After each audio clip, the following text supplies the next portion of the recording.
judgment. And sometimes we think, well, you know, in God's judgment, some people will fare okay, but I'm going to have problems. No, nobody fares okay. Nobody's good enough. Nobody can stand. Who can stand in the day of his judgment? No one can stand. Everybody comes up short. Everybody's got something to be afraid of.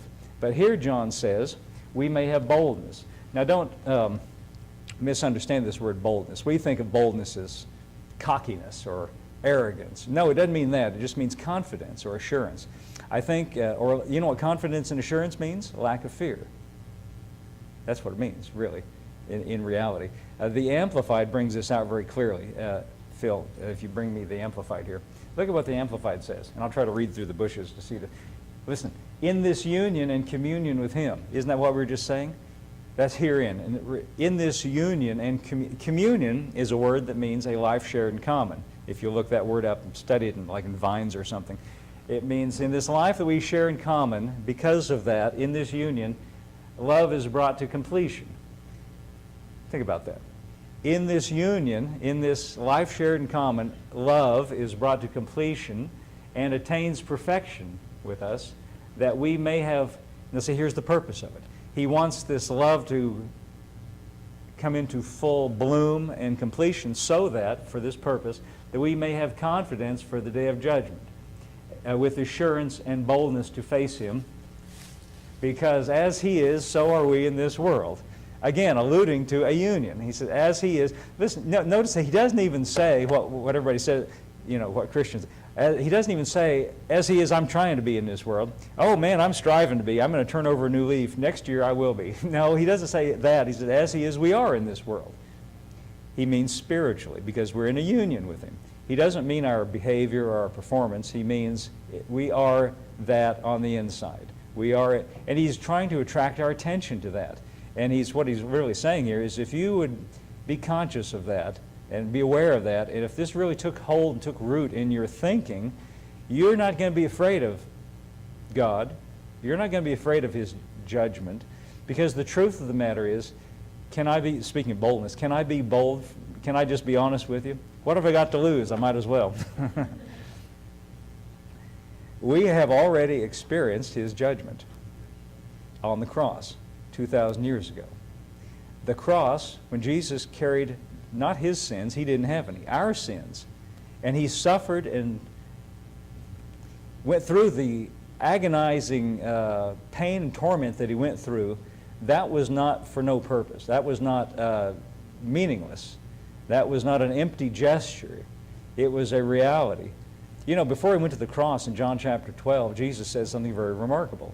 He said, and this is just before He went, and He even ties it to the cross. He says, now is the judgment of this world, Jesus said, and now shall the prince of this world be cast out, as Dominic was talking about before, with the about the enemy and how much we have going for us, and so forth. Jesus said, now is the judgment of this world. Now, it wasn't me that said that. It's Him that said that. And He said, and if I be lifted up from the earth, I will draw all men unto me. And just in case we might misinterpret that, just like we do when we're singing songs, we like to say, well, lift Him up. You know, if we lift Him up, He'll draw all men. He didn't mean in the song service. He didn't mean as we sing songs. He meant, He goes on to say in the text, and this He said, speaking of the death that He would die on the cross. What He said is, if I be lifted up from the earth, meaning on the cross, here's what's going to happen. It's the judgment of this world.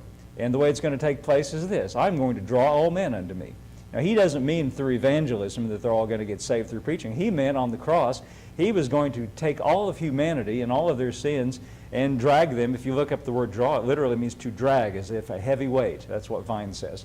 He took all of humanity and He gathered them all together in one person, in Himself, for the purpose of judgment. It's as though He gathered up all of humanity and says, come on, we're going to judgment. And the judgment of God against sin, past, present, and future, was poured out upon Jesus. Your sins have been judged in the body of Jesus. And it's already taken place, and it happened 2,000 years ago. Now, if you're aware of that, or let's just turn it around. If you're not aware of that, you know what you're going to think? I'm afraid. I've talked to lots of people. You know, it's funny, how it works this way. People call you up on the phone that you've never heard of before, never seen, and when they're facing a serious crisis and they want prayer. That's okay, and I'm glad for that. I've gone to people's homes that I don't even know who they are, and the doctors have given them up to die in a couple of cases I'm thinking of. In one particular case, I remember, woman, nice lady, very nice lady, church goer, I assume. In fact, I'm pretty sure.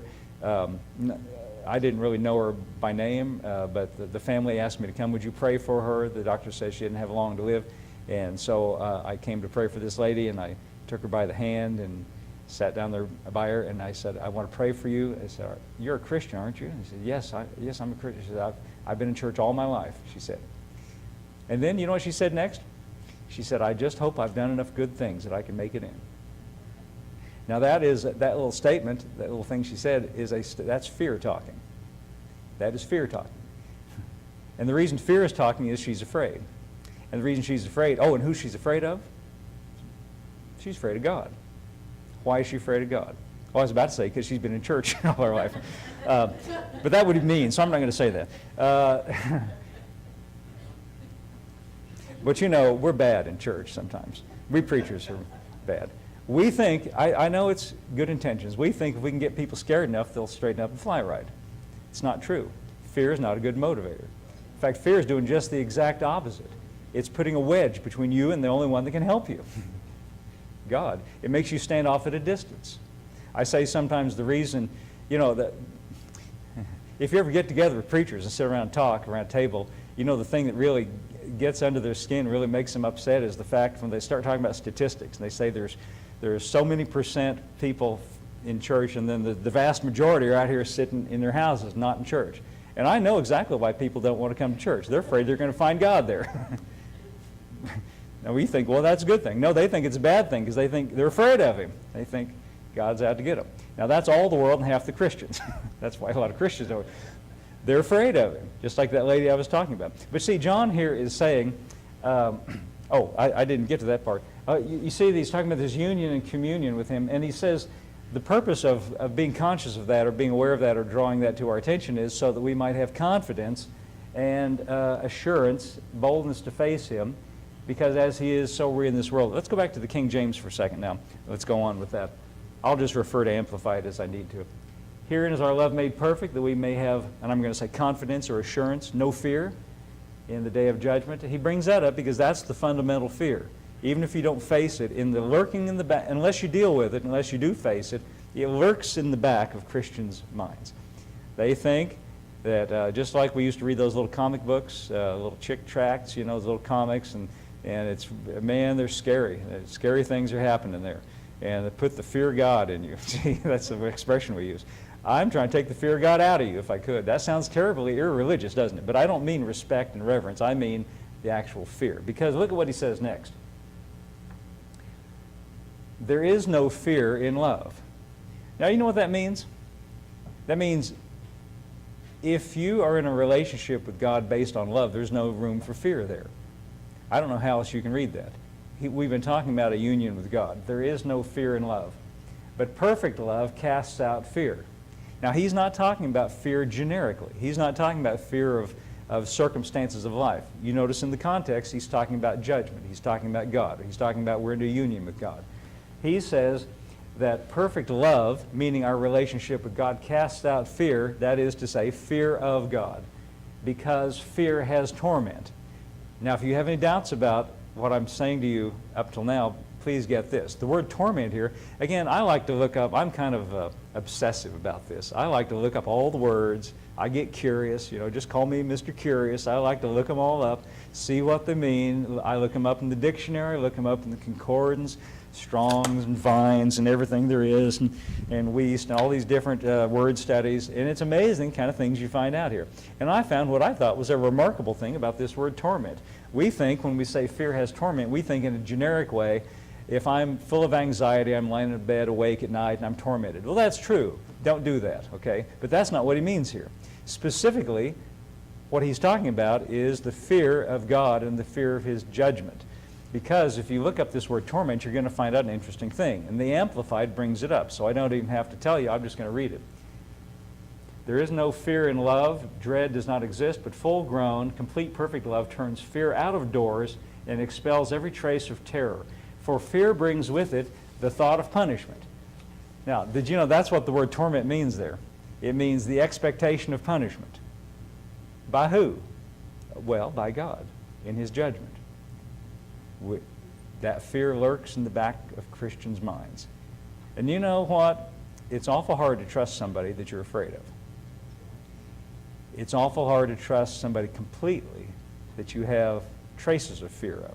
In fact, I'm going to say that our faith in God is proportional, inversely proportional to the fear that we have lurking in the back of our minds. Just like Peter, who started out well walking on the water, when he began to fear, the fear sapped and drained his faith away. It's very insidious, and it lurks in the back of our minds. And again, I hate to say it, don't mean to be saying bad things about being in church and preachers. And preachers are bad about it. Preachers are bad. They think, but they have a good intention. They think if they can get people scared, they'll change their behavior. What I'd like to say is if you'll fall in love with God, it'll change your behavior. He's already in love with you, whatever your behavior is. He knows all about it. I've heard so many strange, peculiar, and just nutty things come out of preachers' mouths. Like I've heard this, God cannot look upon sin. Oh, yes, He can. He knows all about it. And He loves us in spite of all those things because the fact of it is He's already done something about it. In His mind, He's already put it away. Did you know that in Hebrews chapter 9, verse 26, it says that Jesus has put away sin by the sacrifice of Himself? He put it away. It's we down here sitting in church that are so obsessed with it. God's put it away. Boy, it got quiet. I can hear the air conditioner running. Okay. Fear of punishment. That's what it means. The word torment means the expectation of the fear of punishment. Now, this is what he's talking about, expelling from our minds. Expelling out of our minds. Well, you might say, yeah, amazing what you find out when you talk to people, what they say. Whenever I bring this up, not whenever, sometimes, when I bring this up, a person will respond and say, yeah, but you don't know me. You don't know about my life. You don't know all the things I've done. I've had a lot of people tell me that. And this is my response. You're right. I don't know all the things you've done, but I'll tell you somebody who does know all the things you've done and loves you anyway, and his name is Jesus. I had a conversation one time with this younger man. I say he's not just like a little kid, but younger than me, so anyway. I talked for 45 minutes with him, and it's kind of an amusing story. I shouldn't say amusing because it was very serious to this family, but the father called me on the phone and said, I want you to come minister to my demon-possessed son.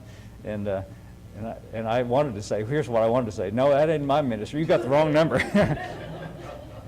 Because in my mind, I'm picturing some long-haired, scary-looking guy from a movie, from Paranormal Activities 3 or something, with long fingernails and chained to the wall, down the dungeon in the basement with big stones, and screaming, and that's not anybody I want to have anything to do with, But I just couldn't bring myself to say, I got some pastor friends, you should call them. But that's what I wanted to say.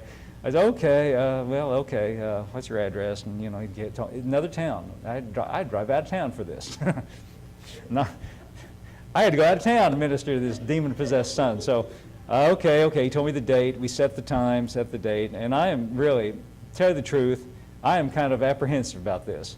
And as the date drew near, I started to think to myself, now I'm going to really get all ready for this, I don't know what. I didn't know what it was going to be.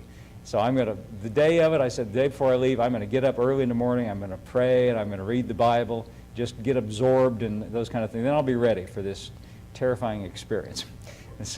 So I got up in the morning, and before I could get any of that religious activity started, there was a knock at the door, and it was some relatives of ours we hadn't seen for a long time. And they came, we just were passing through town. And so you're sitting there in the living room shooting the breeze, talking about nothing, and I'm thinking, you don't understand, I got to go confront a demon-possessed son in a minute. And I want to say, get out of here, I don't have time for you. But you can't say that. If you're a nurse, you can't say that to your relatives. So I'm sitting there and making small talk.